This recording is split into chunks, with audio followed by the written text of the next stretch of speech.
I'm going to be very honest with you, Judge. Okay.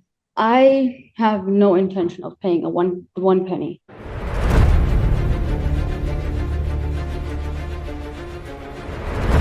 Barnes and Barnes versus Mahmood and Miller. Your name, sir? Devin Miller. All right. And Miss Mahmood, is she here or no? Yes, she is here, but I think she's having some difficulties right now. Your Honor, we haven't received a payment since the last time we were here. It's $26.65 total. 25.65. I'm sorry. 25. So I recently just received employment, so I've been waiting for my check to come between that time. I have a note that $1,000 was going to be paid. I don't know why. $1,000? Okay. Well, how would you intend on getting this paid off, sir? So I don't get paid until the 28th. And Until the what? the 28th of June. Okay, but all right, let's take that. And how much would you be willing? How much are you going to be able to pay? So with me working weekly, I get paid $5.60 on a full On a full check, you get how much? $5.60 minus tax. Because I don't know how we're going to do this if she's not here, because I'm about to. I mean, my inclination is to issue a judgment. Well, we've been having some difficulties in being uncooperative. Pardon? That she was being uncooperative. I would hope that you don't throw it out because I'm really trying. She was being uncooperative. I apologize for interrupting. I have an IM out front, but she doesn't want to come into the courtroom because of a contact order between her and her husband. We don't have one, sir, Your Honor. Are you her husband? Yes. May I explain? Please. Okay, so recently, she's having a spat with me. She's just upset that she wanted me to apologize for a misunderstanding that we had before coming here to court. When she got verbally volatile with me, so she decided to. Okay. That's fine. Is there a no contact order between the two of you? No, there's absolutely not. She probably just said that just to make things worse on my end. Well, they couldn't get much worse. Yeah, I don't. I'm not really sure. She can be very vindictive. Okay, so let's not say that out loud. Can you go down the hall and Sign her into Zoom? no? She's here.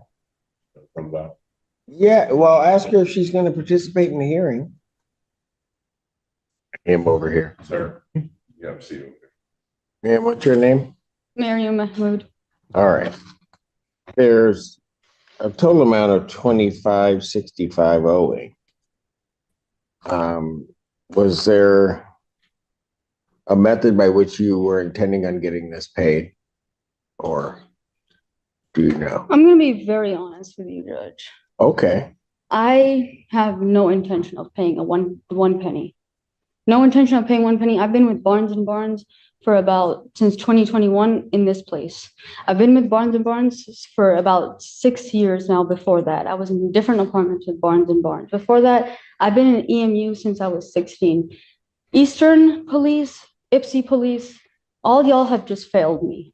I've been begging Barnes and Barnes to fix my house for a simple fan for heat in the winter. I'm having to take money out of my pockets to keep myself fed.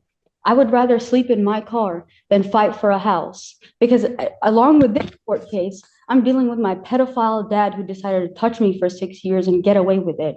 Along with that, I'm dealing with my mom not cooperating and being in cahoots with him. I'd rather win a settlement than fight for this and give my last tears and blood, sweat, and tears into this.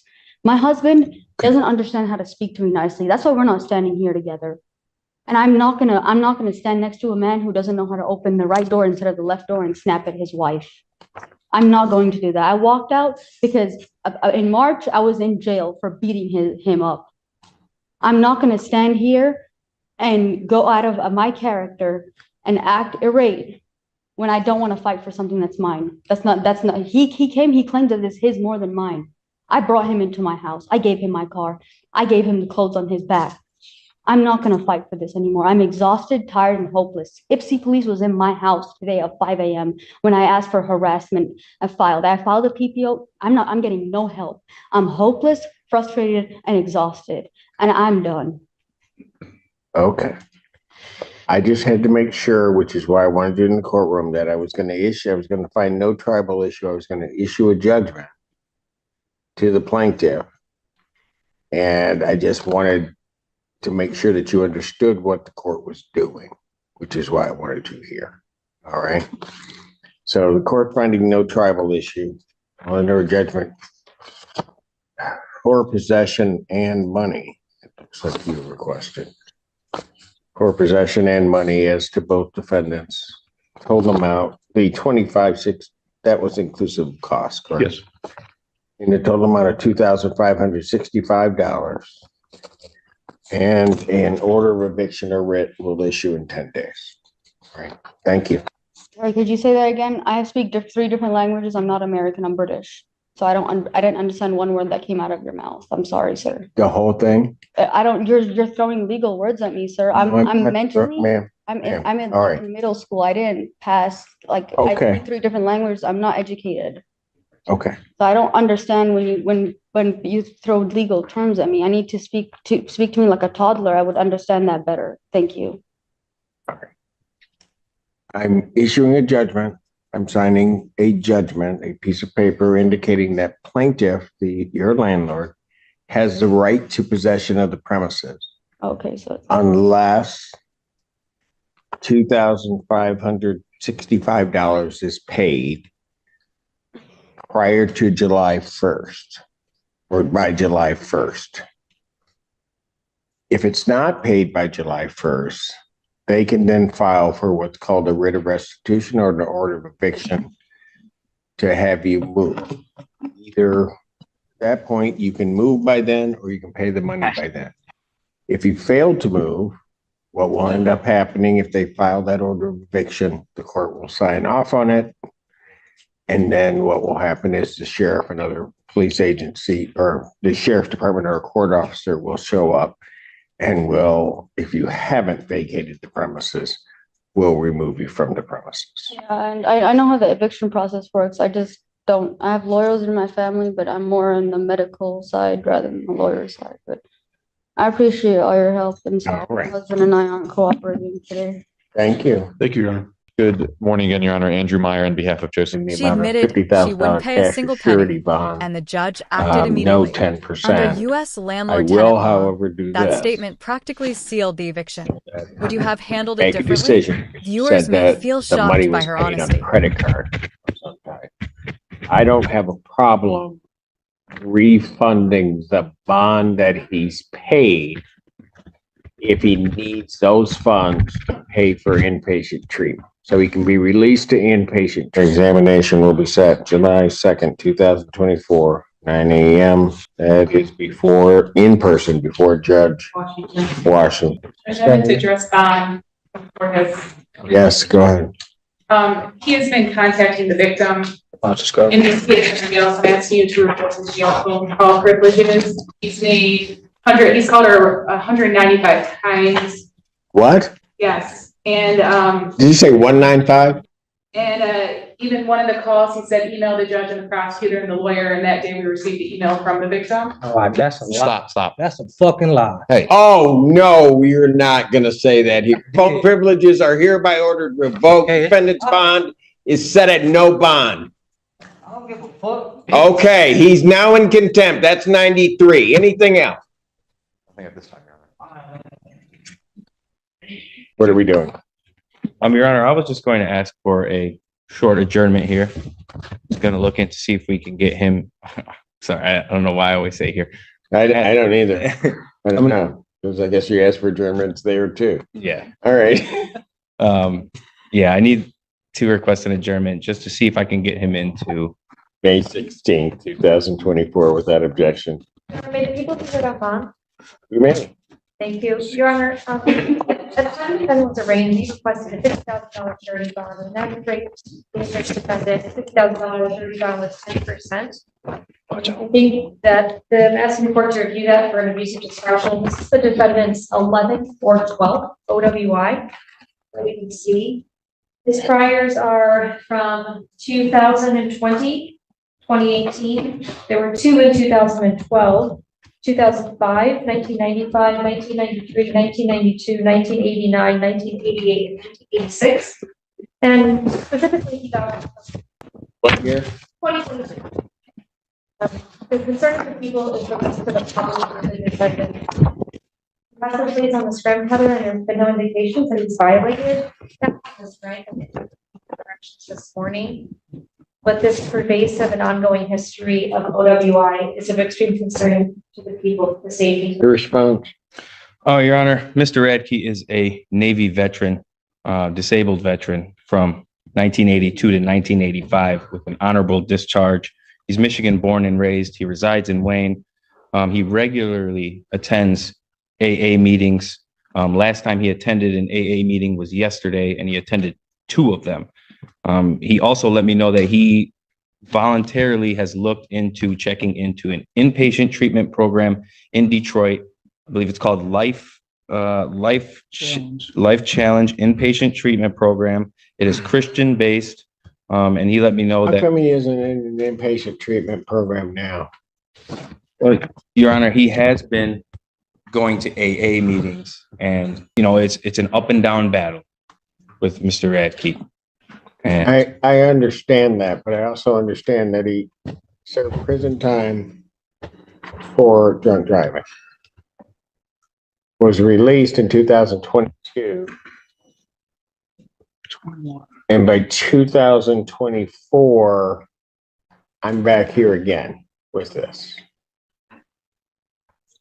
Right? yeah, that's correct, Your Honor. What was the alleged BAC in this matter? Yeah, that's a really good question. We're still awaiting the blood results. This was a single vehicle crash that occurred. The defendant. There was an accident? Yeah, he crashed, a single vehicle crash. And the Mr. defendant Allen. released all field sobriety tests, all PBTs, and the blood, as the blood draw as well, and we did get a warrant. So we're still waiting on that, but we did charge the case given the history. And I will let the court know too, that at the time that the defendant was booked into the Washington County Jail while awaiting medical examination, he did submit to a PBT at the jail, which was a 0.147. That was at the time, 147 at the time of booking? At booking, that's right, Your Honor. But of course, the court knows we won't be able to use that number for our case, but that was the PBT at the time of booking. Anything else, counsel? Your Honor, Mr. Radke was arraigned in front of the Honorable Magistrate Fink. I believe she appropriately set the bond here at $50,000, 10%, with a scram tether, with a no drinking, no driving standard bond conditions. Yes, there was an accident. Nobody was physically injured. He has been on scram. We had a blessing. He had a blessing, but from what the alleged report says, nobody was injured. He checked in today early at Community Corrections. His agent is Mr. Levitt. They downloaded they gave him a main base device for his home so he can continually test at home. He has had no issues since he's been arraigned. He is compliant with all of the bond conditions here. And he's Counsel, here. you say that to me, but we're a week out from arraignment. It's a week. I know, Your Honor, but I'm just trying to. No, go ahead. You make your argument. Yeah, I mean, I'm just trying to let the court know that, Magistrate Fink heard both arguments. I believe she set the bond at an appropriate bond. If Mr. Radke would have known that the bond would be raised, he would have never posted a $5,000 bond that he had to use on his credit card. His son, he had to call his son here. His son is in the courtroom now, trying to take care of these matters. I'm just asking this court if it would have any leniency for Mr. Radke to allow him to continue to do what he's been doing and get these matters taken care of here. I believe that given the defendant's record in this matter, given the fact that we don't have the test back, but he was almost a 0.15 at the time that he was booked in, that further that there is an accident that has occurred. Also, given the defendant's record that he had just come off parole, basically in 2022, we're back in 2024. He's done this again. This is not by any stretch of the imagination necessarily an attempt to punish the defendant, but I believe that the defendant, he may treatment. One courtroom, and 3 I would explosive even, cases. I'm An eviction phrasing it fueled that by I'll emotion. consider A release to defendant inpatient held in treatment. contempt. I'm not saying on And a a PR repeat at drunk this driving point. suspect But if he facing a needs those life-changing funds and ruling. you let us know Which that he moment needs shocked those you the funds to most? get himself into Stay until the inpatient end. treatment, I'm not going to have a problem with that. I want him to have help.